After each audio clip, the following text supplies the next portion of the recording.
روحی مقام ہے بیت اللہ شریف، اندے دیکھن کو ثواب، اندے طواف کرن کو ثواب، اندے نال بہن کو ثواب، اتھاں تلاوت کرن بھی ثواب، اتھاں بالکل خاموش بہن بھی اللہ تبارک و تعالیٰ دی رحمت دا نزول دا سبب بن دے۔ تے مدینہ شریف دی حاضری میرے پیارے محبوب صلی اللہ علیہ وسلم فرمائے من حج فلم یزرنی فقط جفانی، جائیں حج کیتے بھاویں حج اصغر تے بھاویں حج اکبر، بھاویں عمرہ تے بھاویں حج،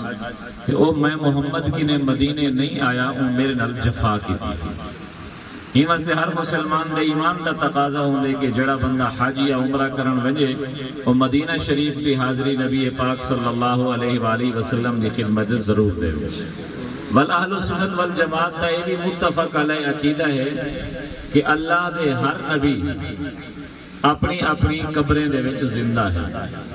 حضرت محمد صلی اللہ علیہ وآلہ وسلم بھی اپنی قبر شریف دے اندر زندہ ہے۔ جڑا شخص دور کنوں درود شریف پڑھ دے فرشتے چاہتے پہنچے دیں، جڑا شخص اتھائی منتے درود شریف پڑھ دے آقائے دو عالم صلی اللہ علیہ وآلہ وسلم خود سماعت فرمائے۔ اللہ پاک نے میرے کو ایک دفعہ حاضری کا موقع بخشے جامعہ خیر المدارس ملتان